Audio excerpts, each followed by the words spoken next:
बाबा जी प्रणाम।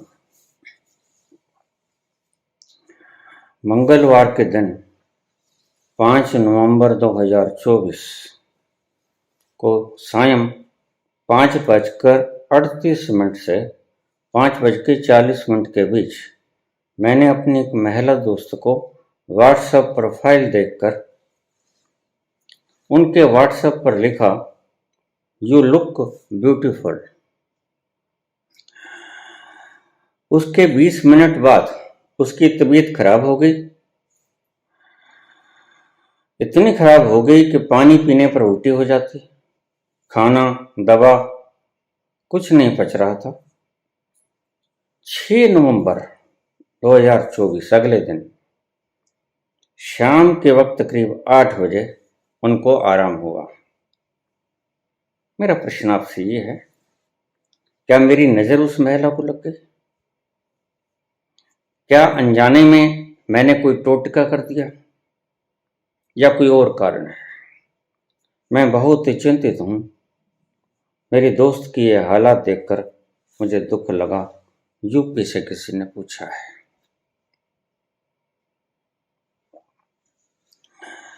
आज की जो वीडियो चल रही है तुमने सुना होगा और समझ भी आया होगा।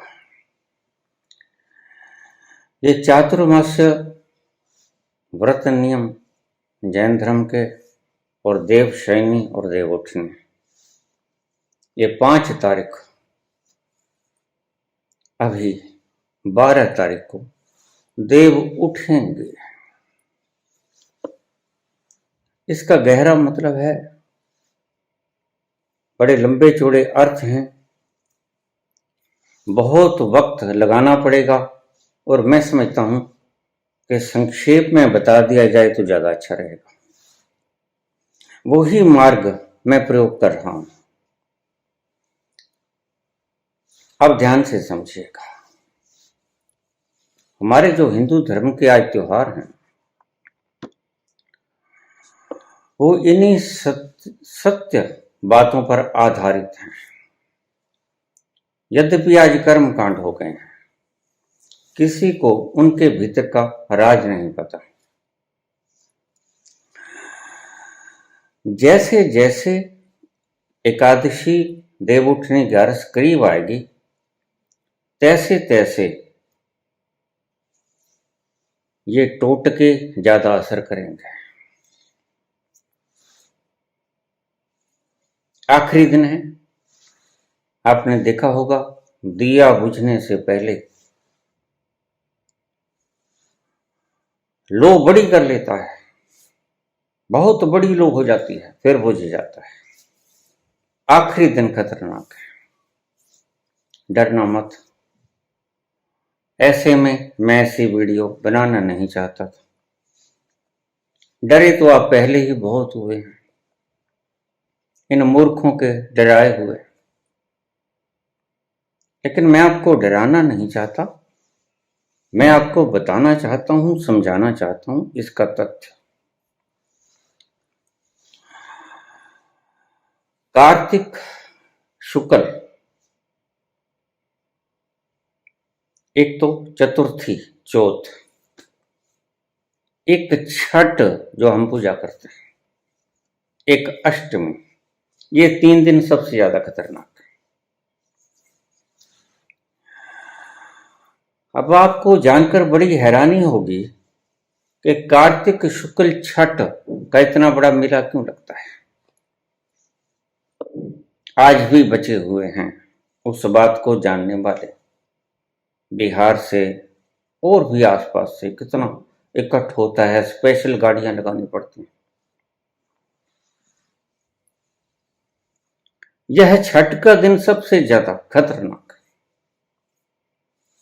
चतुर्थी, छठ और अष्टमी, ये तीनों निकल चुकी हैं।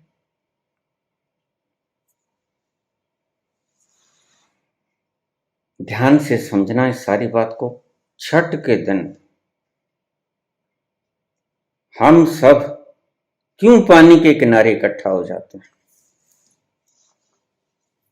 तुम्हें पता नहीं, बस तुम सिर्फ पानी के किनारे इकट्ठा हो जाते हो। स्नान करते हो, इसका कारण वही जो मैं पहले बता चुका हूं कि पानी के इर्द गिर्द ये बुरी आत्माएं फटकती हैं। यही कारण था कुंभ के मेले में, हम पानी के किनारे कुंभ के मेले करते हैं 4, वो नासिक का हो, प्रयाग का हो, हरिद्वार का हो, सब नदियों के किनारे होते हैं। वो दिन खतरनाक है, तो उन दिनों में पानी के किनारे खड़े हो जाओ, स्नान करो, डुबकी लगाओ, वहीं बैठो, हो सके तो वहीं आसपास बैठो। ये कारण था। और मैंने बहुत बार आपसे कहा है कि आप जब रात को सो तो अपने सरहाने पानी की गड़वी रख लिया करो, तांबे के।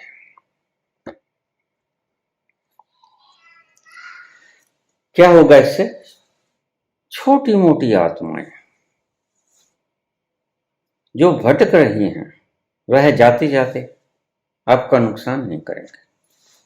नुकसान, अब कोई गंदला व्यक्ति जिसके पसीने में से इतनी बदबू आ रही है, वह किसी को थप्पड़ चाहे ना मारे, गंडासा चाहे ना मारे, पिस्टल चाहे ना मारे, पास से गुजर जाए तो उसके शरीर की दुर्गंध इतनी भयंकर है कि तुम्हें बड़ा बुरा लगेगा। इनका पास होना ही एक अटैक के समान होता है। चाहे ये कुछ कर ना सकें, लेकिन इनके पास होना ही बुरा है। मैंने आपसे पहले भी कहा, मैं जब बोलता हूं मेरे पास अशुद्ध आत्मा कोई नहीं आती। सभी वो आत्माएं आसपास इकट्ठी होकर सुनती हैं, सभी संतों को सुनती हैं। ऐसा मत समझना कि मुझे ही सुनती हैं, नहीं, बुद्ध को भी सुनती हैं, महावीर को भी सुनती हैं, सबको सुनती हैं। किसी को पता हो, किसी को न पता हो, इस ज्ञान गंगा के प्रवाह में सभी शुद्ध चेतनाएं इकट्ठा हो जाती हैं। उनको ज्यादा स्पेस नहीं चाहिए, वर्ण मैं कहूंगा उनको स्पेस ही नहीं चाहिए। अब ये बात दिमाग में नहीं आएगी, लेकिन बस आप सुन लेना। सिर्फ हर बात समझ में आया नहीं करते। तो छठ का मेला इतनी भीड़ क्यों होती है? जस्ट बिफोर देवउठनी ग्यारस, सबसे खतरनाक दिन है ये 3 दिन, कार्तिक शुक्ल पक्ष के चतुर्थी, षष्ठी और अष्टमी।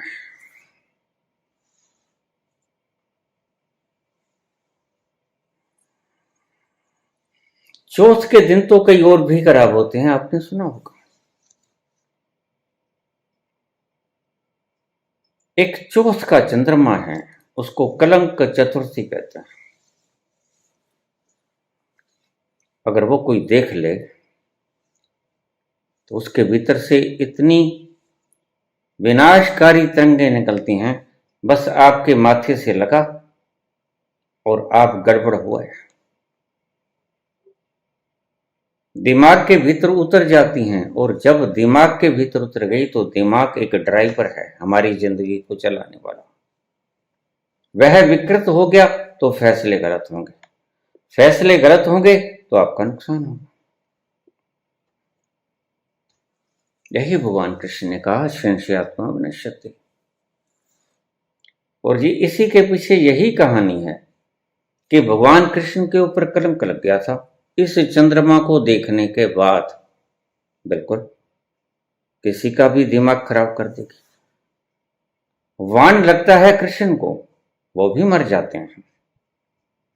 और चौथ का चंद्रमा अगर माथे लगता है कृष्ण को तो वो भी गड़बड़ पैदा करता है। कृष्ण अछूते नहीं हैं, वो ही पंचभौतिक काया है उनके पास में, जिसे शस्त्र काट सकता है, अग्नि जला सकती है। वायु सुखा सकती है, पानी गला सकता है। वही काया कृष्ण के पास भी है। लेकिन वो जो शब्द कहते हैं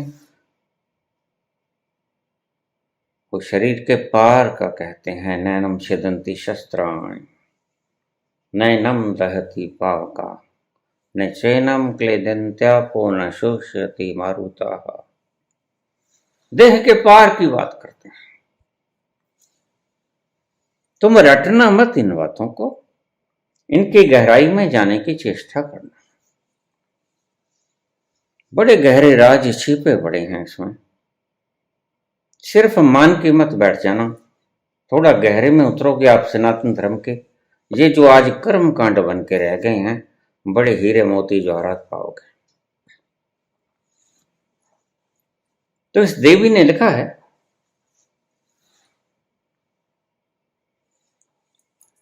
जिस दिन की बात कर रही हैं ये देवी, 5 तारीख को शाम को 5:कुछ अवश्य ही उस वक्त प्रदोष काल होगा।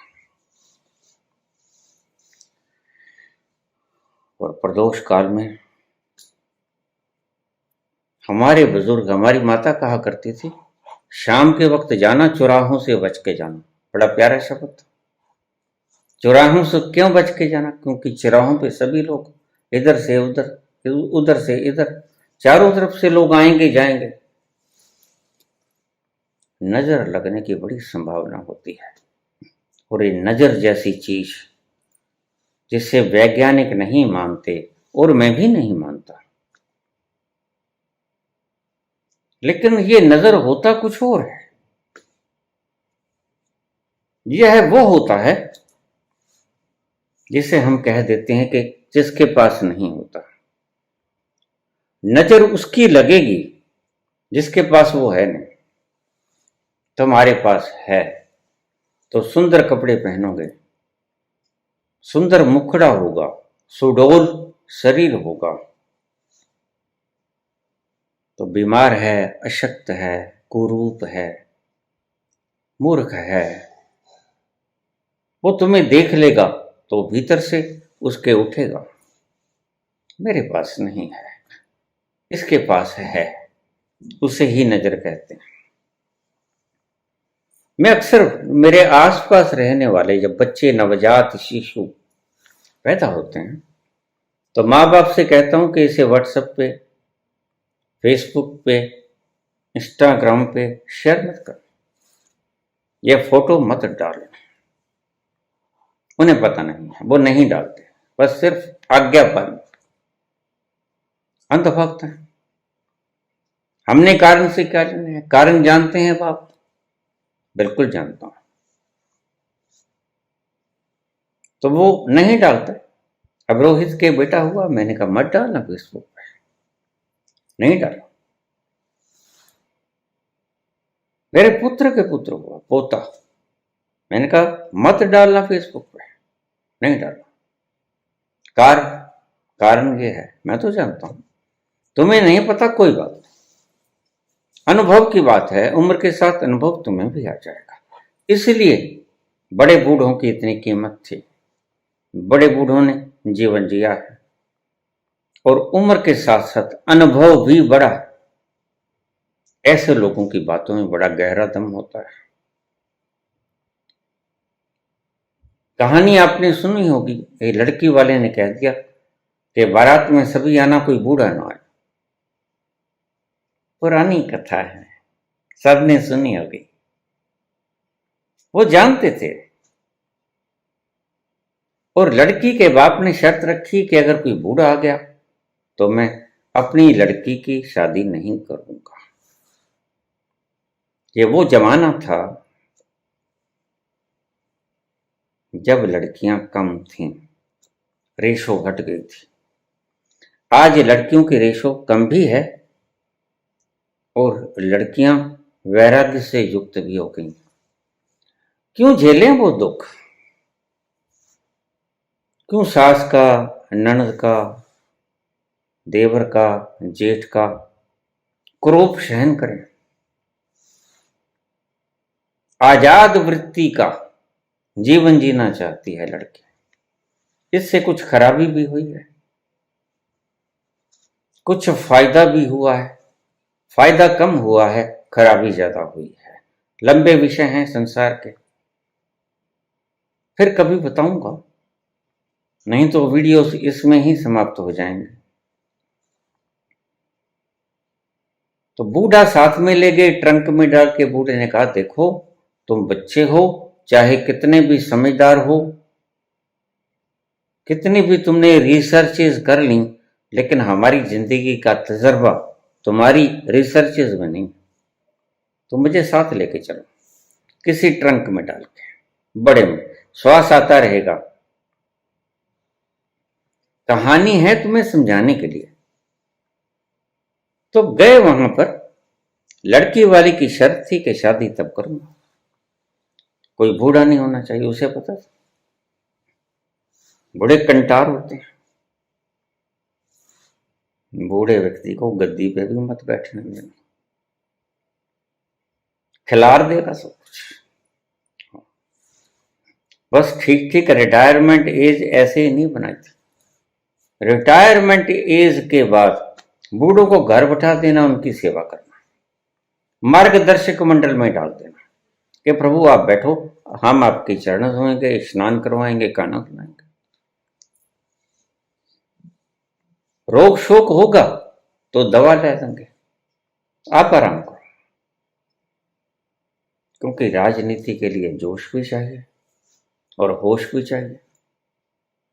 तो ऐसे लोगों को मार्गदर्शक मंडल में डाल देना और मार्गदर्शन लेते रहना उनसे। और खुद, क्योंकि ऊर्जा से भरे पड़े हैं, जवान व्यक्ति देश को चलाए, बूढ़ा गाइड करे, जवान चलाए, इन दोनों के संयोग से चलेगा। और जो देश चलेगा वह फिर सोने की चिड़िया हो जाएगा। ऐसा ही था पहले।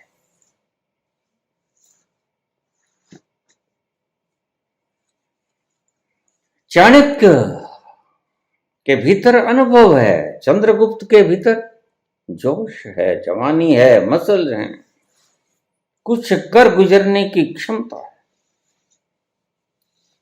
कुछ कर गुजरने का साहस है। ये दोनों जब इकट्ठे हो जाते हैं तो दुनिया पलट जाती है। मूर्ख से हिटलर, जवानी थी, जोश था, लेकिन अपने साथ कोई होश वाला व्यक्ति रखा ना, यही मार खा गया। फिर भी 2 करोड़ लोगों को मार गया। तो बूढ़ा कहने लगा, मुझे साथ ले जाओ, ट्रंक में डाल के, बड़े ट्रंक में साथ ले गए। कहानी है,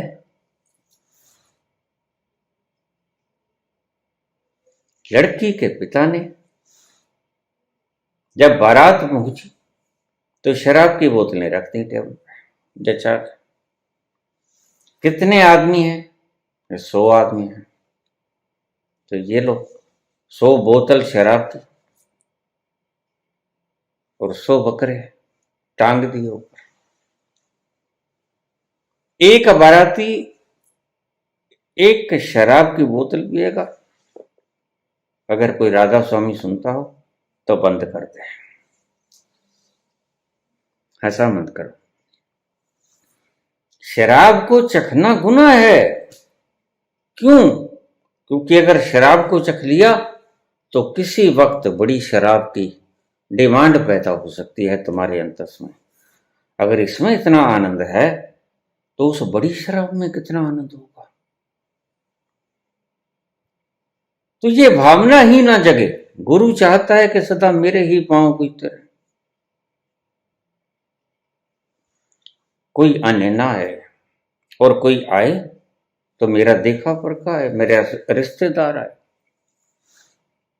मेरे गुरु का बच्चा आए, मेरे घर परिवार का आसपास का आए, अन्य अन्य व्यक्ति ना आए।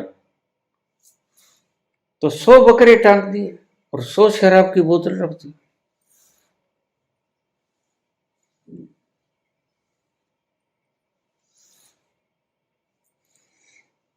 एक बकरा और एक शराब की बोतल एक बराती को खानी पड़ेगी तो लड़की की शादी करूंगा, अन्यथा नहीं करूंगा। लड़कियों की टोट थी, वाकई ही टोट थी। अगर आप लिंग अनुपात ऐसे ही घटाते जाओगे तो तुम्हारा भी यही हाल होने को है, और यही हाल हो जाने को है निकट भविष्य में, नहीं अभी अभी अभी। मैं कब से चेता रहा था कि दहेज वहेज की प्रथा खत्म करो। एक बाप लड़की को कैसे पढ़ाता है, लिखाता है, परवरिश करता है, और लड़के को पालना तो बड़ा आसान, लड़की को पालना बड़ा मुश्किल है। लड़की बाजार से 10 पैसे का नून नहीं लेके आ सकती। इतनी दयनीय दशा है औरत की। और ये गद्दियों पर बैठने वाले सूट तो 6 बदल लेंगे, नारा भी दे देंगे, बेटी बचाओ बेटी पढ़ाओ, रक्षा नहीं कर सकेंगे। तो इतने ये ऊट पटांग कुत्ते बिल्ले तूने पाले हुए हैं पुलिस के, ये किस लिए पाले हुए हैं? बेटियों से रेप हो जाता है, मार के दबा देते हैं, गाड़ देते हैं। और इन पुलिस वालों को सब पता होता है। मुझे एक केस याद है, प्रताप सिंह कैरों का। एक कत्ल हो गया था, पुरानी बात है।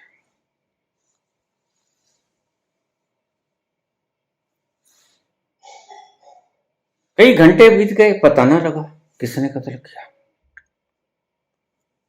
प्रताप सिंह कैरों ने कहा पुलिस को बुला के, डीजीपी को, मेरी सुन ले बात, 24 घंटे के अंदर अंदर अगर अपराधी न पकड़ा गया तो तुम आना मेरे पास और वर्दी को साथ लेके आना, सादा कपड़ों में आना, वर्दी को साथ लेके आना, मैं इंतजाम कर लूंगा। नहीं आदमी बेरोजगार फिर रहे है किसी में हिम्मत? सिर्फ छाती ही गिनाना जानते हो, इतने इंच की है, या कुछ करना भी जानते हो? कितने बच्चों की असमत लुट गई। तुम्हारे चेहरे पे शिकन आई, तुम पांव के हाथ लगाते फिर रहे हो, विश्व गुरु का दर्जा खुद को ही दे रहे हो। देश गर्त में चला जाए भला, लेकिन विश्व गुरु अपने को कहेंगे। तो मैंने कहा लड़की को पालना बड़ा मुश्किल है, बेटे को पालना बड़ा आसान है। क्या बिगाड़ लोगे बेटे को? बेटा मजे से कूदता फादता चीज ले आएगा 5 मिनट में, और लड़की शायद शाम तक भी ना आए, किसी भेड़ियों के पल्ले पड़ गए। मैं रोज सुनता हूं, लेकिन क्या करूं, कोई वश नहीं। हमने जो ऐसे व्यक्ति बैठा दिए हैं गद्दी पे, तो फिर ऐसा ही कुछ होगा। एक बोलता नहीं, एक बोलता है तो वजन से ज्यादा तोलता है। दोनों अतियां गलत होती हैं, अति सर्वत्र वर्जित। बिल्कुल एक्शन न करना भी बुरा, और एक्शन इतना करना कि धड़ाम से उसको गोली मार के मार दो, यह भी गलत। बुद्ध कहते हैं सित्र हो जाओ, बीच में न्याय होना चाहिए। न जाने तुम शांत हो गए हो कि 4 अपराधियों को मार दिया, इन्होंने किया था रेप, ये थे हत्यारे, और शायद वो जो मार दिए तुमने वो ना हो, और असली अपराधी अभी भी बचे हों। और मैं तुमसे बता दूं, असली अपराधी सदा बच ही जाते हैं। वो अपराधी ही क्या जो पहले से सांठगांठ न कर ले पुलिस के साथ और राजनीति के साथ। मेरे शब्द कड़वे लगेंगे, लेकिन सत्य है।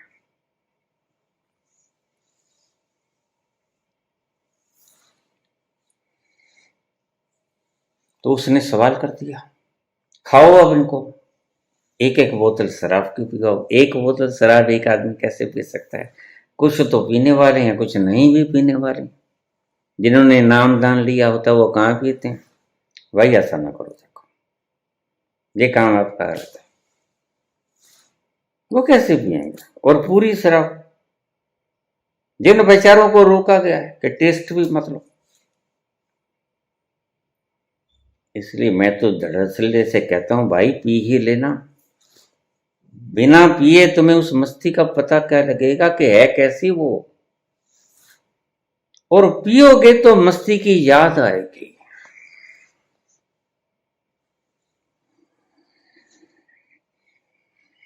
मस्ती की याद आनी जरूरी है।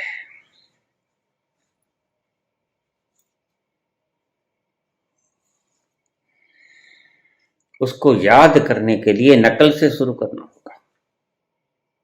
नकली शराब में कुछ है जो उसकी याद कराता है।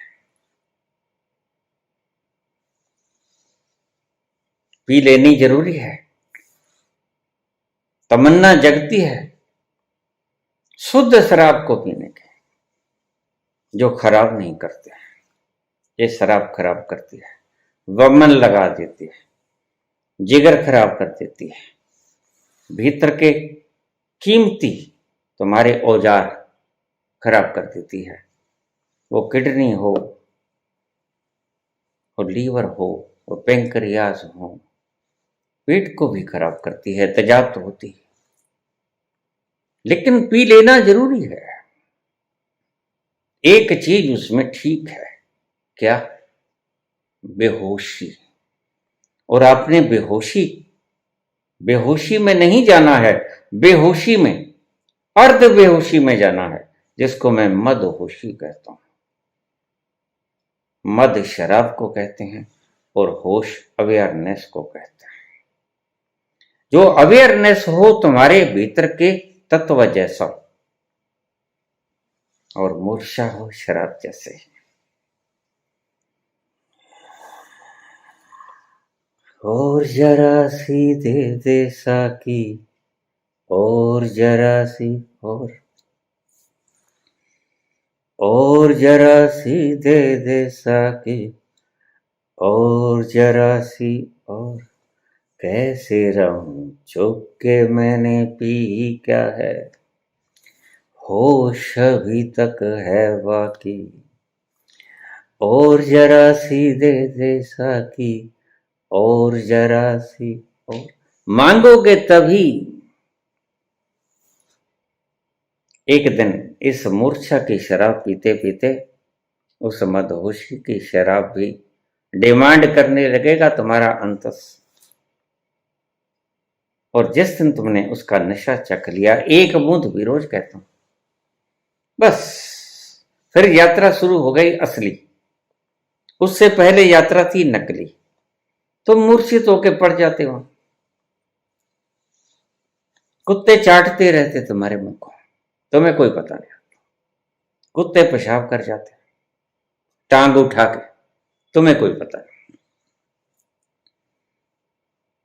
उस मूर्छा से गुजर के मद तो पीनी है, लेकिन होश को भी जागृत रखना है। उसे ही मदहोशी कहते हैं। जिसने शराब पी ही नहीं, वह बड़ी शराब को भी नहीं पी पाएगा। जिज्ञासा ही नहीं जगेगी, होती कैसे है, उसका मजा ही नहीं आएगा। बस नकली शराब भी कहां पे लाते हैं ये लोग। तुम्हें मूर्ख बना के, उल्लू बना के घर बैठा देते हैं। बैठो, ये जाप करते रहो, ये बांस टांग दिया है, चढ़ते रहो उतरते रहो। एक दिन पहुंच जाओ।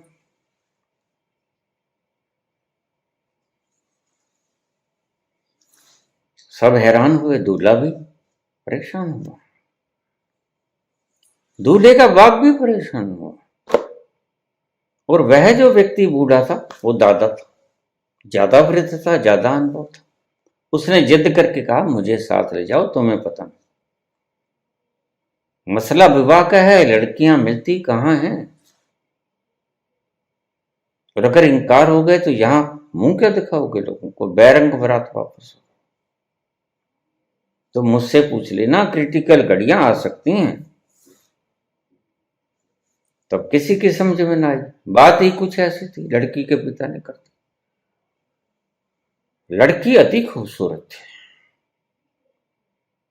बड़े बड़े अमीर धनाढ़ व्यक्ति, राजा महाराजा, उनके ऑफर आ चुके थे,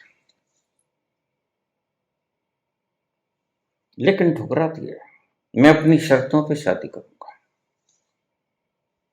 मैंने कहा लड़की को पालना बहुत मुश्किल है, इसीलिए ही तो लोग कहते हैं लड़की की कामना क्यों नहीं करते ये लोग। लड़की को पालना बड़ा मुश्किल है।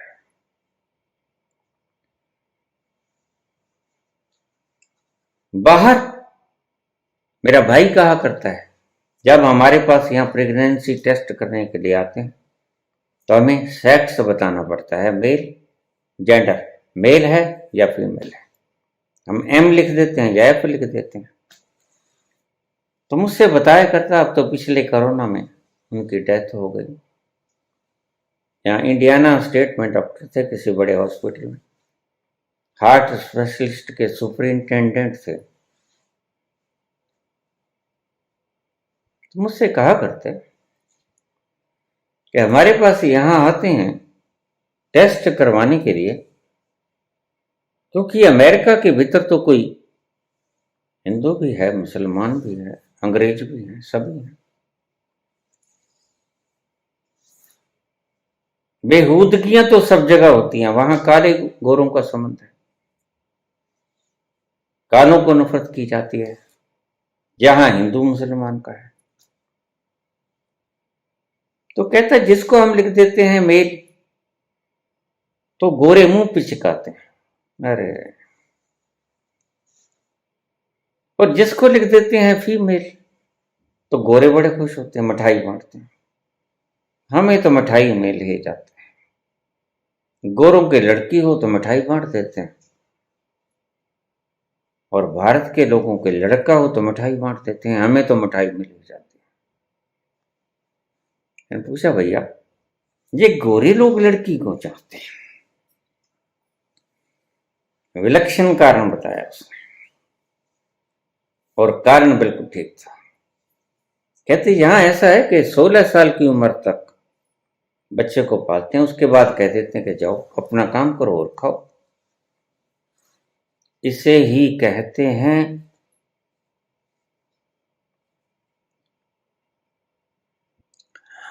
आत्मनिर्भर। आत्मनिर्भर बनो। अब हिंदुस्तान में यह नहीं चलेगा, क्योंकि वहां नौकरियां बहुत हैं अमेरिका में, तो सभी को नौकरियां मिल जाती हैं। माँ बाप बड़े आराम से कह देते हैं कि काम करो और खाओ, हमारी जिम्मेवारी खत्म। करीब 40 वर्ष की उम्र में वहां व्यक्ति वानप्रस्थ हो जाता है, और सच पूछो तो 40-45 के अंदर वानप्रस्थ नहीं, संन्यास्त हो जाता है, सब जिम्मेदारियों से मुक्त। और यहां तो 80 साल के बूढ़े भी नहीं मुक्त होते हैं। खैर, दोनों सभ्यताओं के अपने अपने लाभ भी हैं और नुकसान भी हैं।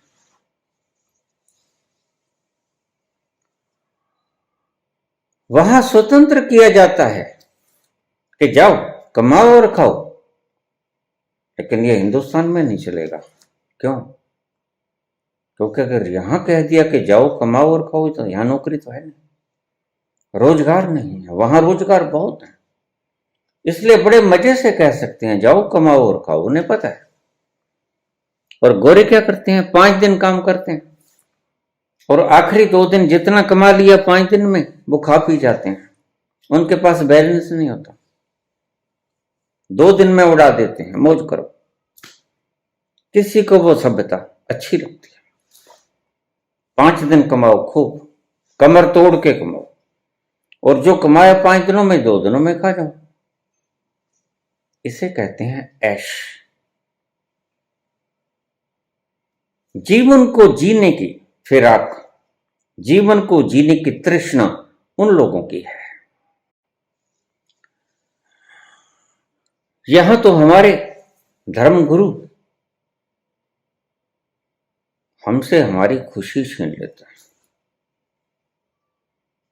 बस थोड़े से जवान हुए, यहां मेरे पास लोग आते हैं, बच्चे 18-18, 12-12 साल के बच्चे, बाबा दीक्षित कर दो। दीक्षित तो कर दूंगा, लेकिन मुझे तो पता है मैंने माला थोड़े हाथ में देनी, मैंने तो आराम से बैठा देना है कि आराम से बैठो, अपने भीतर प्रवेश करो, और वो किसी भी उम्र में कर सकता है। झगड़ा तो माला का है, माला कभी साथ नहीं छोड़ सकते। वर्षों बीत जाएंगे, जन्मों बीत जाएंगे, तुम पहुंचोगे नहीं, मैं अच्छी तरह से जानता हूं। हमने देखी है जन्नत की हकीकत, लेकिन दिल के बहलाने को गालिब ये ख्याल अच्छा है। नहीं पहुंचोगे तुम, बांस गाड़ दो।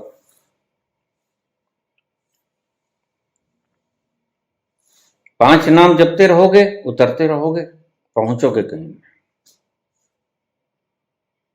ये दिल के बहलाने को सूत्र है। पहुंचना कहीं नहीं, कल्पना है, मात्र कल्पना है। दीक्षित कर देता हूं, अपने भीतर बैठो बेटा, क्रिया योग करो, सुबह उठकर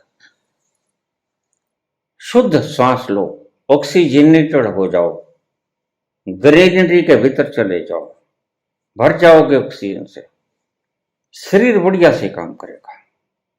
और उसके बाद अपने भीतर चलो, यही रास्ता है। बस यही संस्कार डालना चाहता हूं मैं नई पीढ़ी में। पुरानी तो गर्क गई जो हो गई। 80-90 साल का बूढ़ा कहे मैं पहुंच जाऊंगा बाबा, मुश्किल है भाई, क्योंकि तुम्हारे 80 साल के संस्कार मिटने बड़े मुश्किल हैं। तुम्हारे गुरुओं ने तुम्हें समझाया ये है, जप यज्ञ, यज्ञों में मैं जप यज्ञ श्रेष्ठ हूं। कृष्ण के इन शब्दों का अर्थ नहीं जानने वाले लोग राम राम जपना शुरू कर देते हैं, कृष्ण कृष्ण जपना शुरू कर देते हैं। अरे छोड़ो, अभी मेरा नाम जपना शुरू करते रहो। ओम नमो भगवते विजयवत्साय नमः। अब क्या करें इनका? यहीं से तो संस्कार पड़ते हैं। यही तो मैं कहता हूं कि मत करो ये संस्कार बन जाएंगे, तुम्हारे गले की फांस बन जाएंगे, ये मत करो। और यही तो मैं रोकना चाहता हूं, यही तुम फिर करने लगे। राम राम छोड़ा, विजय वत्स को अपना लिया। तुम किसी न किसी सहारे को पकड़ना चाहते हो, और ये सहारे ही मैं तुमसे छीनना चाहता हूं। अवलंबन रहित कर देना चाहता हूं तुम्हें, और फिर तुम्हारे मन को जरूरत है सहारों की, वो ढूंढ ही लेता है कैसे न कैसे। लेकिन नहीं, मैं तुम्हें कहता हूं सभी सहारे छोड़ दो, और मुझे सुन के छोड़ देना। उसके बाद इससे जो अर्क निकले, जैसे हम संतरे के भीतर से जो रस निकालते हैं, उसके बाद फूल को गिरा देते हैं, इसको पी लेना काम की बात, और बाकी फेंक देना, शब्दों को फेंक देना। शब्दों के भीतर जो रस था उसको पी लेना, तो कचरा इकट्ठा नहीं होगा अचेतन में और चेतन में। सभी घबराए। लड़के का बाप धीरे से गया, खोला संदूक, पूछा पिताजी वही बात हो गई, गड़बड़ हो गई। क्या हुआ पुत्र? ये शर्त रख दी लड़की वाले, 100 बकरे टंगे हैं और 100 शराब की बोतलें, एक एक सबको पीनी पड़ेगी। और भला हमें भी पता है ना पूरा बकरा खाया जाएगा, शराब तो चलो जैसे तैसे उल्टी कर लेंगे बात। दोनों काम मुश्किल है, क्या किया जाए पिताजी? तो बेटा कोई बात नहीं, घबराओ मत। तुम ऐसा करो, 25-25 लोगों की 4 मंडलियां बना लो और उसको कहो देखो एक एक ले आओ भाई, एक एक बोतल ले आओ, एक एक बकरा ले आओ, और तुम देखोगे सब निबट गया और शराब ने तुम्हें बेहोश भी नहीं किया। वक्त लगेगा, धीरे धीरे वो लेके आएंगे, धीरे धीरे तुम खाओगे, एक एक लेके आएंगे। और 25 व्यक्ति अगर शराब की बोतल तुम्हारे सामने लाके रख देते हैं तो कितनी आती है? 750 ml की एक बोतल होती है। 30 ml एक आदमी के हाथ में आएगा, आराम से गटक जाएगा, ऐसे चल जाएगा काम। और उन्होंने ऐसा ही किया, निबेड़ दिया सब कुछ शाम तक। दिन तो पूरा लग गया। जब निबट गया सारा तो लड़की वाला कहने लगा, बात सुनो, मेरी शर्त तुमने पूरी नहीं की। तो लड़के का पिता कहने लगा, जी शर्त पूरी, देख लो सब जवान है, मैं लड़के का बाप। कहते नहीं, कहीं कोई गड़बड़ है, ऐसी बात कोई बूढ़ा ही कर सकता है। कहाँ है बताओ, ले आओ लड़की तो मैं शादी कर दूंगा। मैंने तुम्हारी प्रतिभा ही देखनी थी, वो देख ली, कसी गई। अब इतना मूर्ख समय भी नहीं, लोगों में थू थू कराऊंगा, लड़की तो शादी करके ही विदा करूंगा। लेकिन वो लेके आओ जो बूढ़ा तुम लेके आए हो साथ में। तो दादाजी को लाया गया ट्रंक खोल के, ये लो भाई ये लेके आया। अनुभव ज्यादा बड़ा होता है, अनुभव का साथ रखना, मार्गदर्शक मंडल में डाल लेना और जवान काम करेगा। और मार्गदर्शक मंडल में बैठे हुए दिमाग से काम लें। फिर गाड़ी चलेगी, फिर देखो सोने की चिड़िया बनती है कि नहीं बनती। तो मैंने कहा चौथ, छठ और अष्टमी। छठ सबसे भारी होती है, कार्तिक शुक्ल छठ सबसे भारी होती है। जितने टूने टोटके वगैरह मुझे जितने बताए गए वो करीब करीब छठ को ही बताए गए ज्यादा, कार्तिक महीने में। तो छठ पूजा के नाम पर हमने त्योहार बना लिया। ध्यान रखिएगा, जो सनातन धर्म में, हिंदू धर्म में जो त्योहार हैं हमारे, वो वैसे नहीं है जैसे हम मनाते हैं। उनके अंतस में बहुत सी बातें छिपी हुई हैं, गहरे रहस्य में सोने की खाने हैं। तो उनके भीतर यही था।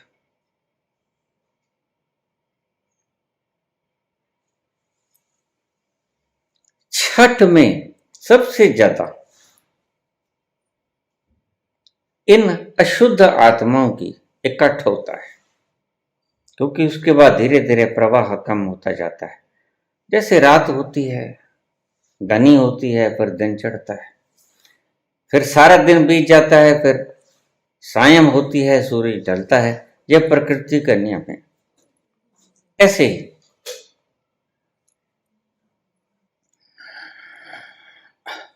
सुपुत्री, ये 5:38 से 5:40 के बीच का जो वक्त है, यह अवश्य ही प्रदोष काल होगा तुम्हारे वहां के हिसाब से। और प्रदोष काल में ही ये ज्यादा बलि होते हैं, जो अभिचार कर्म होते हैं। पहले मैंने आपको बताया भी है। तो उस वक्त में नजर लग सकती है। नजर जैसे हम मानते हैं, उसका गहरा कारण क्या है, फिर प्रोसेस बहुत लंबी हो जाएगी। पूरे वीडियो चाहिए, कई कई। इनमें क्या होता है, बहुत भीतर उतरूंगा तो सब बात।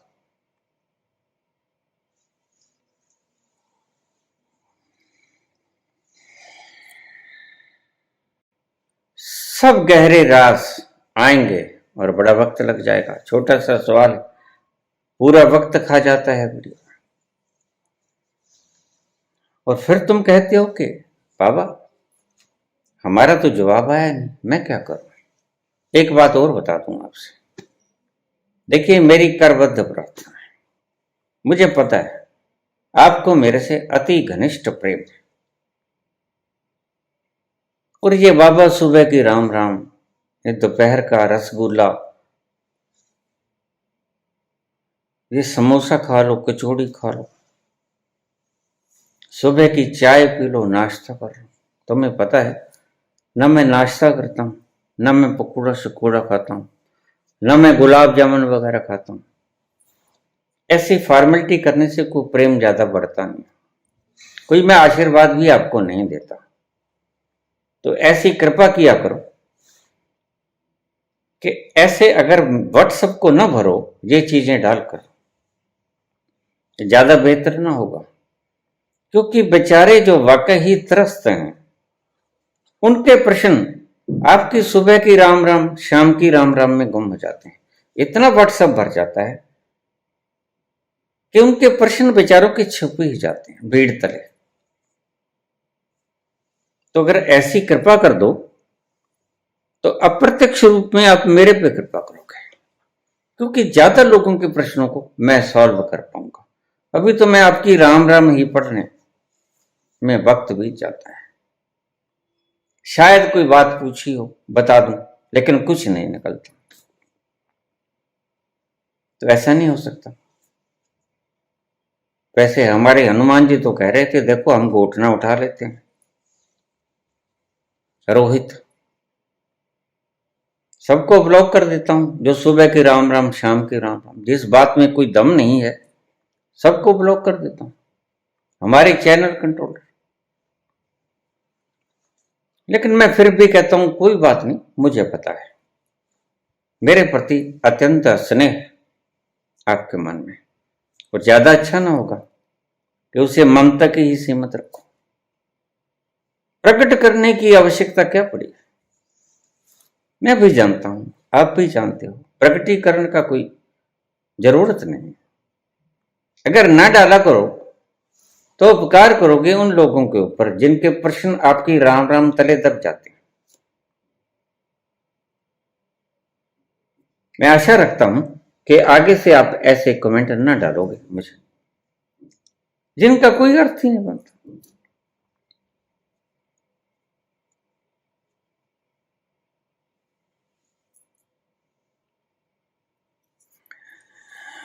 ज्यादा गहराई में आप जा भी ना सकोगे, देख भी ना सकोगे, इतनी क्षमता भी नहीं है, और इतनी तुम्हारे भीतर मोमुक्षा भी नहीं है। इसलिए सिर्फ एक वृद्ध गुरु होने के नाते या अनुभवी होने के नाते सिर्फ बात को सुन के मान लो, ये शुभ नहीं होगा। बिल्कुल शुभ होगा। कोई बच्चा नया जन्मे, उसको मत डालो फेसबुक पे। तुम सुंदर वस्त्र धारण करके लोगों को मत दिखाओ। इनका हाल देखना क्या होगा। जो सोने की पोशाकें पहने फिरते हैं और तुम्हें अंगूठा दिखाते हैं कि तुम्हारी ही जेब काटी है, इनका हशर तुम देखना क्या होता है। इस पीढ़ी का ना हो, अगली पीढ़ी का। और ऐसा खतरनाक हशर होगा, तुम कहोगे ऐसा तो नहीं होना चाहिए। मैंने बड़े वंश बर्बाद होते देखे। ये एक प्रकार का स्वयं का दिखावा है। तुम किसी का धन लूट के लोगों को दिखाओ को देखो सोने की पोशाक पहनी, क्या तुक बनती है? क्यों दिखाते हो? लूटा है, चलो ठीक मान लिया, लूट लो और लूट लो, लेकिन चिढ़ाने की जरूरत क्या है? चिढ़ाते क्यों? इनको बेचारों को रूखी सूखी खा के 5 किलो अनाज इनको जी लेने दो। कि ऐसा भी नहीं देखा जाता तुमसे? इनकी मनोव्यथा को कई गुना करना तुम्हारा स्वभाव हो गया क्या? जो नवजात शिशु हो उसको मत डालना फेसबुक पे। जो मुझे सुनने वाले लोग हैं, इसके गहरे कारण है।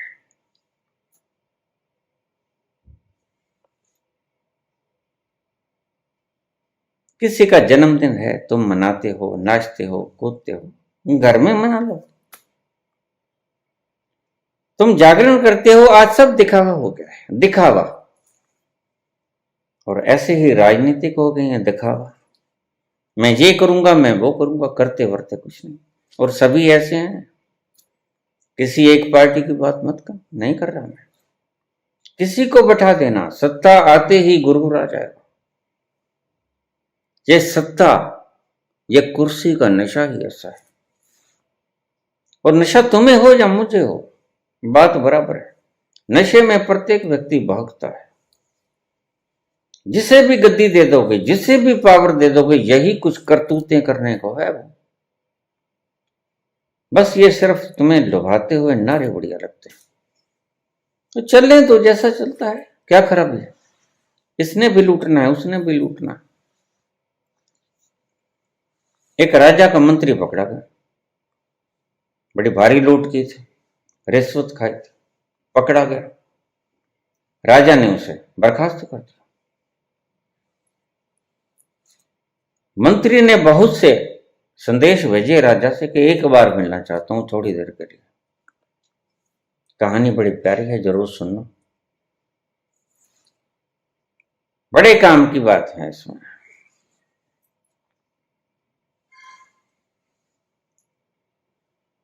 राजा ने कहा, इतने संदेश क्यों भेज रहा है? उससे बोल दो कि तुम रंगे हाथों पकड़ा गया है रिश्वत लेता हुआ, मैं तुझे बर्खास्त करता हूं। ईमानदार राजा था बेचारा। अगर राजा ईमानदार हो तो उसके नीचे के संचालक अगर बेईमान हो तो राजा क्या करे?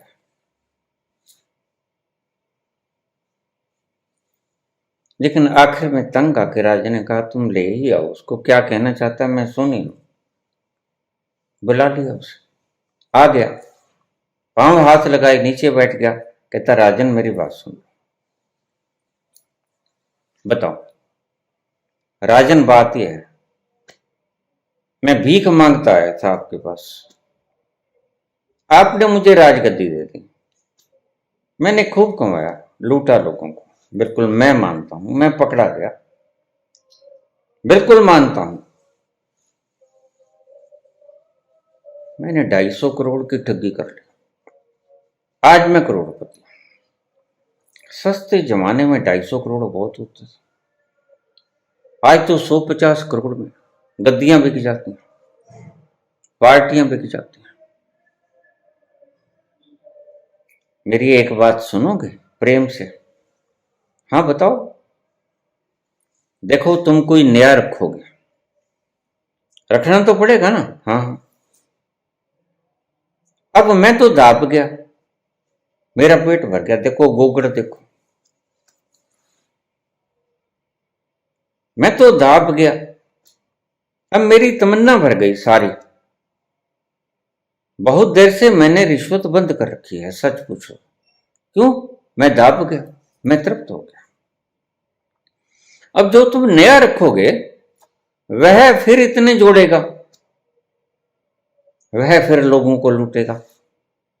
मैंने लूटना बंद कर दिया क्योंकि मैंने जितना चाहा था उससे ज्यादा मिल गया। अब तुम इतना अपनी प्रजा के लिए या अपने हित के लिए इतना नहीं कर सकते कि मुझे ही रख लो।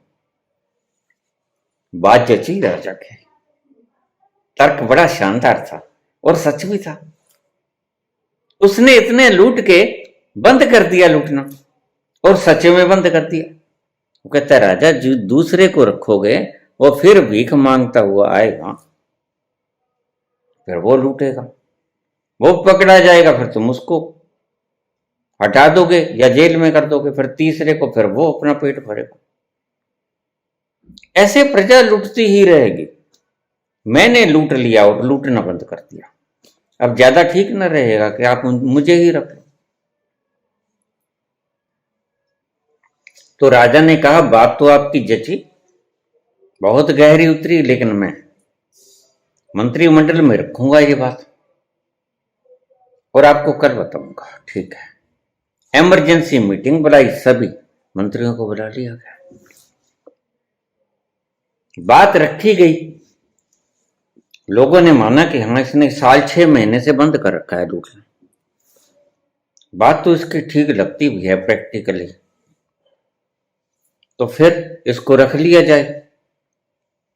तो सारे मंत्रिमंडल ने कहा हाँ राजन, इसको रख लिया जाए, और देखो इतना इतना हम सबको दे दिया जाए, क्योंकि हम भी ऐसा ही लूटने में व्यस्त हैं। ऐसा मत कर। उसके बाद हम भी प्रण लेते हैं। मैं कहता हूं जब तुम वोट डाला करो ना, तो उतना उतना हिस्सा रख लिया करो कि ये लो वोट, और तुम अब बन गए हो, ये लो इतना खजाने में से, जितना लूटना है खजाने में से, अब ईमानदारी से काम करना, काम तो करेगा।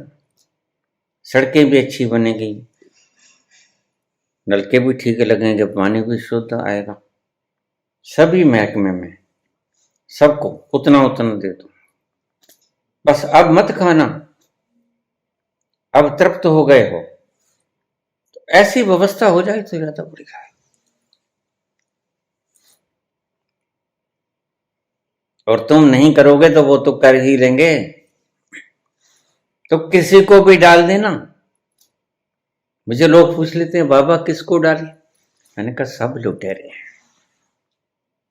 सब लुटेरे हैं, किसी को डाल दो। बस ये है कि उससे पूछ लो, देखो भाई इतने लेके तेरा मन तृप्त हो जाएगा, फिर तो नहीं लूटेगा।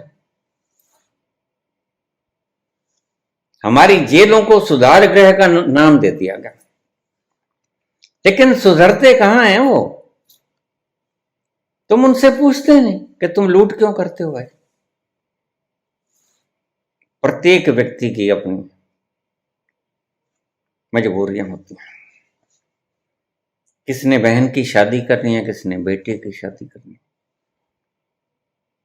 किसी के पास मकान नहीं है, किसी के पास कार नहीं है, किसी के पास व्यापार नहीं। अगर उनका पूरा कर दिया जाए ये लो, तो कोई क्यों गुफाओं में घिसे? और ऐसी जेलें तो बहुत बढ़िया भाई, जब चाहे पैरोल ले लो, बाहर आ जाओ।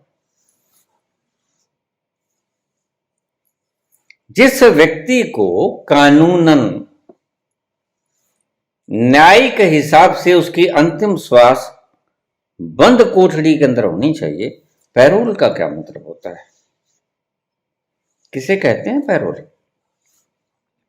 लेकिन व्यवस्था ही ऐसी है भाई।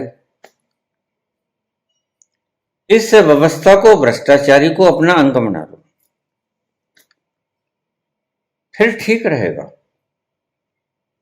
लेकिन मन ऐसा पात्र है जिसका नीचा थल्ला सुराख निकला हुआ है, कितना ही डाले जाओ बरता नहीं कभी। यही कमी है। इसलिए सत्ता देना तो किसी ऐसे व्यक्ति को देना जो थोड़ा बहुत लूट लाट के दाप जाए। लूटेंगे तो सभी, अन्यथा व्यक्ति राजनीति में आता ही नहीं। ये मैं सत्य बोल रहा हूं, क्योंकि मैं राजनीतिकों का गुरु रहा हूं किसी जमाने में, और अपना काम धाम करके मैंने कहा ये संभालो भाई, अले माई सांभ कुंजियां तियां कर चलियां सरदारी, और उन्होंने मुझे उड़ा दिया गोलियों से। और मैं जानता था, मैं चाहता तो मैं गद्दी पे बैठ भी सकता था, लेकिन मेरी मंशा ही नहीं थी। अन्यथा मुझे कौन रोक सकता था? किसमें जरूरत थी कि कहता नहीं तो मैं नहीं बैठने देंगे, किसी में कोई जरूरत नहीं, लेकिन वृत्ति ही ऐसी थी, और वृत्ति ऐसी थी तो खुद नहीं मांगा तो परमात्मा ने दे दिया। मेरे सभी बंधन कट गए। अहम त्वाम सर्व पापेभ्यो मोक्षयिष्यामि मा शुचा। मैंने नहीं मांगा तो मेरी सारी बेड़ियां कट गईं।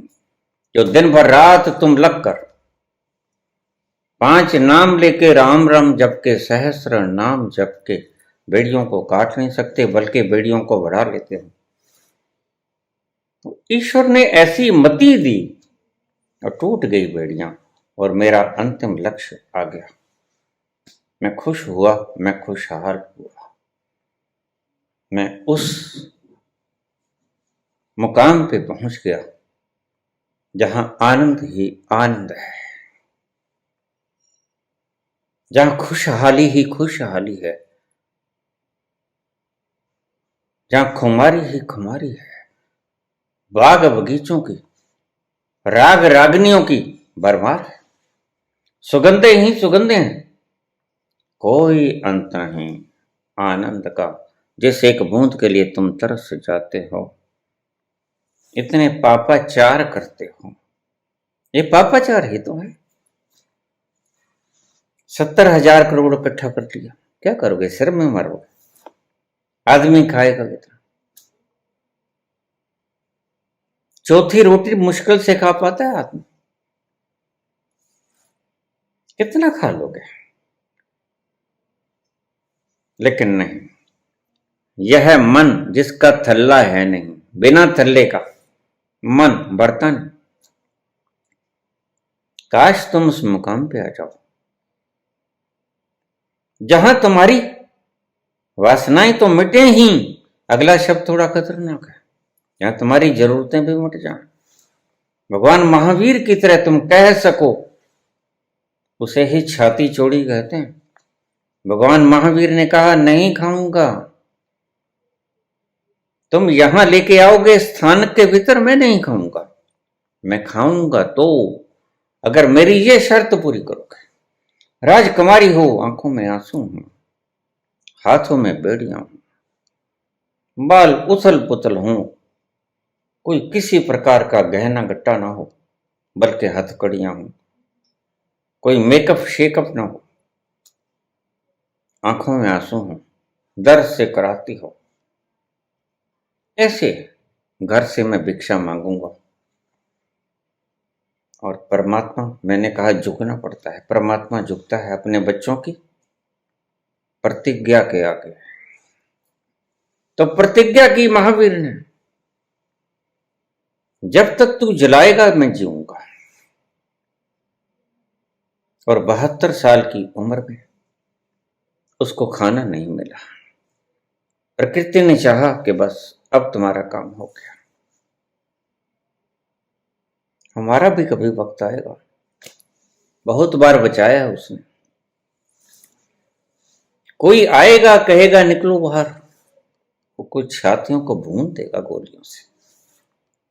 इच्छा है अगर कोई पूरी करते हैं।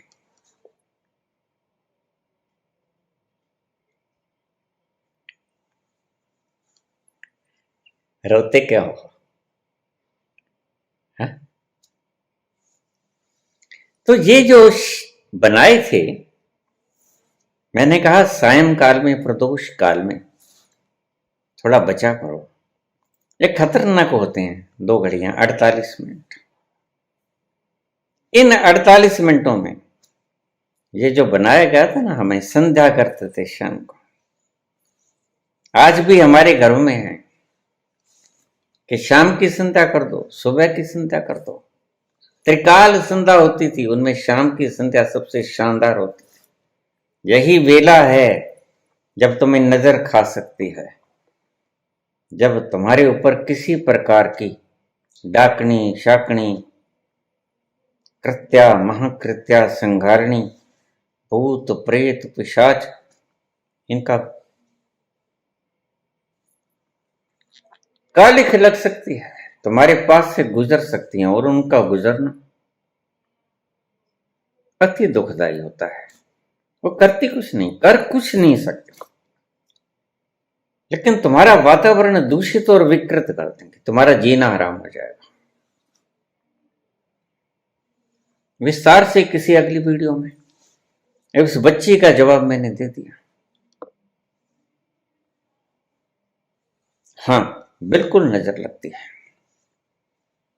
तुमने कहा यू लुक वेरी ब्यूटीफुल, बस लग गई नजर। वेरी ब्यूटीफुल का मतलब तुम इतनी सुंदर नहीं होगी जितनी सुंदर वो है, और तुमने उसकी जैसी सुंदरता चाही होगी, लग गई नजर। इसलिए मैं कहता हूं ये सोने की पोशाकें कमा लेना, लोगों को चिढ़ाना मत, अंगूठा मत दिखाना। देखो तुम्हारी जेब काट के, हम तो सोने की डाली बैठे हैं, क्या हो जाएगा भाई, सोने की डालोगे फिर क्या होगा। महावीर नग्न हो जाते हैं। महावीर तो लंगोट भी नहीं रखते, चलेगा ऐसा। और तुम सोने की लगाए बैठे हो, उससे कोई फर्क पड़ जाता है? आखिर में तो वो आती ही है।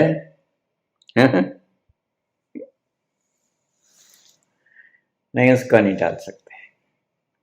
तुम कितना ही मशरूम खा लो भाई, वो तो आएगी।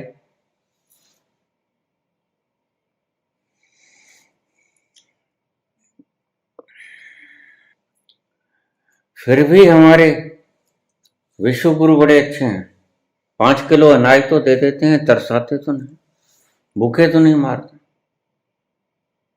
विंगस्टन चर्चिल ने द्वितीय महायुद्ध में बंगाल से सारा चावल लाद कर दूसरे विश्व युद्ध के लिए भेज दिया गया। ये लोग अपनी नाकों के लिए लड़ते हैं। वो कहते हैं मेरी नाक ऊंची, वो कहते हैं मेरी नाक ऊंची, पिस जाते हैं साधारण लोग।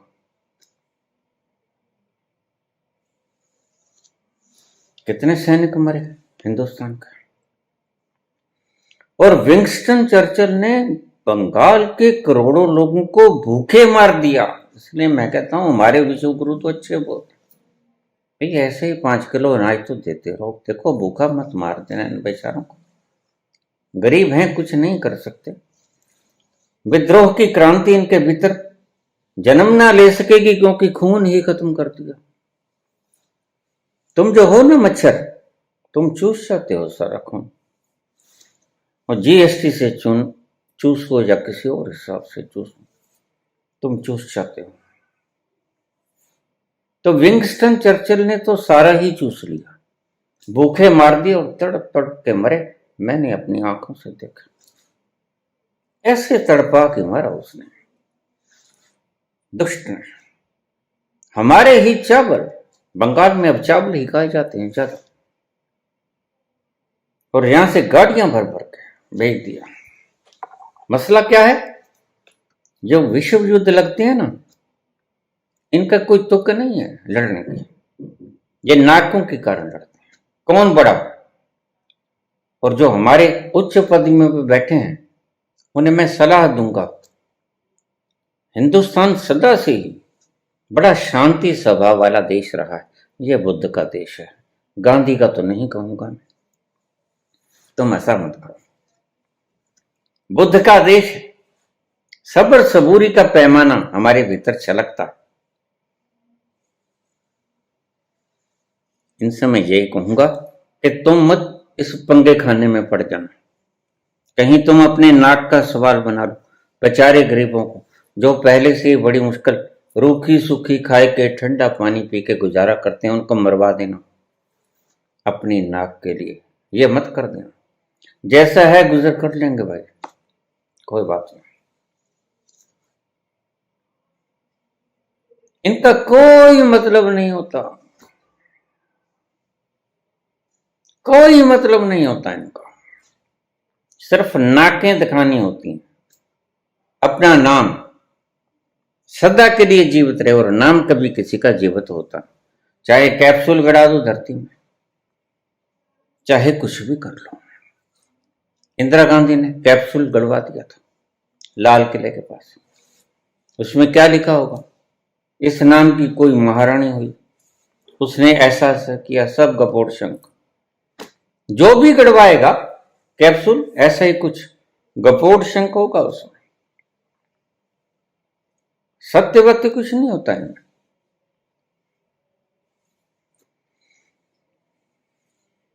तो उस दुष्ट ने करोड़ों लोग मार दिए, भूखे मार दिए विंस्टन चर्चिल ने। इस हिसाब से मैं हमारे प्रधानमंत्री को साधुवाद देता हूं। चलो, जिंदा तो रखे हैं, अब थोड़ा सा काम और कर दो, पीने का पानी थोड़ा सा स्वच्छ कर दो, ठंडा पानी पी के गुजर कर लेंगे। और जो अन्न बांटते हो, उसको फर्टिलाइजर से विहीन कर दो, ज्यादा जहर ना हो उसमें, ऐसा कुछ कर दो तो इतने से गुजर बसर कर लेंगे हम तो। कोई ज्यादा इच्छा भी नहीं है, क्योंकि ज्यादा जीने से कुछ होता भी नहीं। जो ज्यादा जिए हैं वो कौन सा संग ले गए हैं, छोड़ के तो यहीं जाना पड़ता है।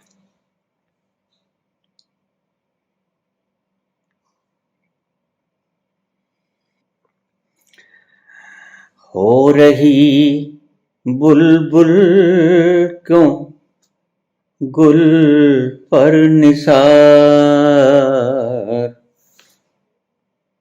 है खड़ा पीछे वो माली होशियार।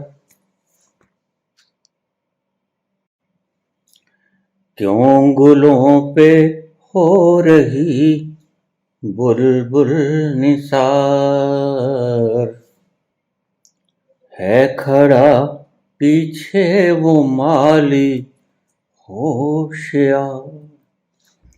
मार कर गोली गिरा ली जाएगी जब तेरी डोली निकाली जाएगी, बेमुहूर्त के उठा ली जाएगी जब तेरी।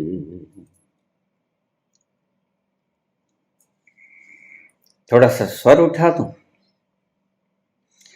जर सिकंदर का यहीं पर रह गया, जर जर कहते हैं जमीन, मलकियत, पदार्थ, जमीन, जायदाद, पैसा, रुतबा। जर सिकंदर का यहीं पर रह गया,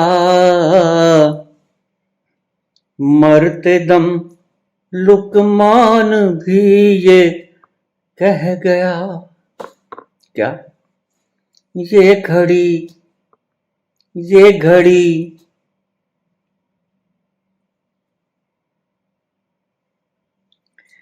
बिल्कुल न टाली जाएगी जब तेरी डोली निकाली जाएगी, बेमुहूर्त के उठा ली जाएगी जब तेरी डोली निकाली जाएगी। होगा जब परलोक में तेरा हिसाब, कैसे मुकरोगे बता दो ये जनाब। होगा जब परलोक में तेरा हिसाब, कैसे मुकरोगे बता दो ऐ जनाब। जब वही तेरी निकाली जाएगी, जब तेरे कर्मों की पोटली खोली गई, जब तेरी वही निकाली गई, जब तेरा सुपर कंप्यूटर खोला गया, कैसे मुकरेगा तू? नहीं मुकर पाएगा। उसकी टेक्नोलॉजी बड़ी शानदार और महीन है, मुकर ना सकोगे। क्या करोगे तो अभी छोड़ दो, तब पछताओगे, भोगोगे। अभी छोड़ दो। धन्यवाद।